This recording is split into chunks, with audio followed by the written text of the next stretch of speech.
Sandunging rata gebentus ing awang-awang.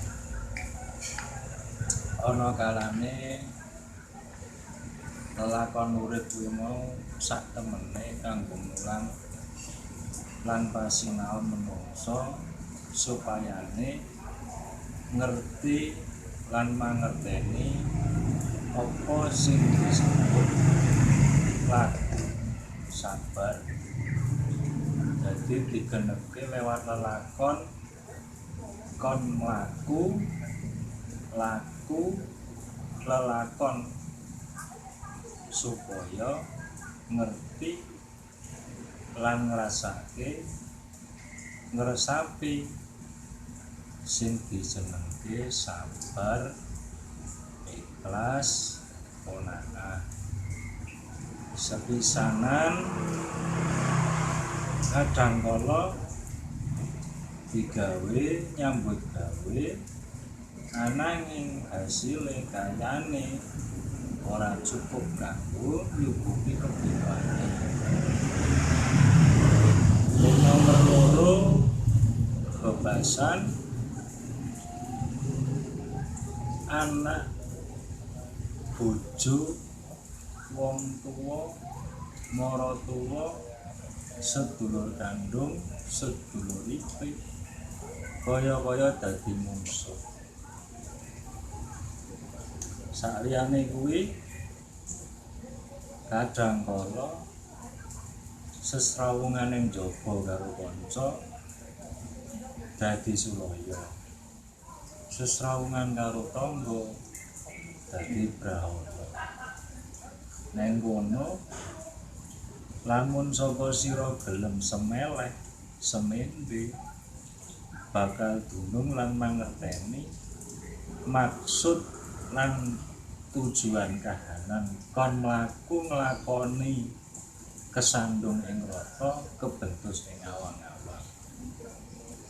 Jadi benturan pertama ya kudu iso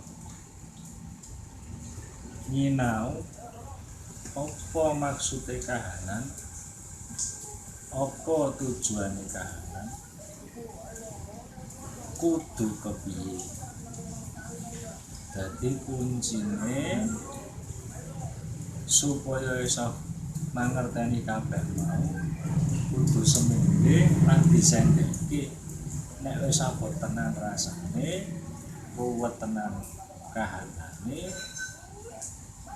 semende lan disendheke nyedak marang Gusti Pangeran, nyedak marang Allah Subhanahu wa taala, nyuwun pitutuh supayane setitik ngapa setitik bisa keluar utawa metu saka kahanan sing lagi dilakoni. Dadi aja nganti kobong karo hawa sing marai murang-muring. Nek nganti kobong apa sing disenengi sabar iki mau, ikhlas iki mau, ora bakal manjing lan dadi sandangan anggone mlaku dadi contoh utawa tulodo. Sepisan tulodo mungguing garwa bojo, tulodo mungguing anak-anak. Nek wis iso dadi tulodo, suwe ning suwe kahanan sing ruwet, kahanan sing rusak, kahanan sing susah bakal bergumanti dadi kahanan sing seneng semringah kanggo awake dhewe, kanggo keluargane, kanggo sapa wae sing ana sampinge. Mula kalahno rasa amarahmu, kalahno rasa emosimu. Wis mulai direnungno dirasa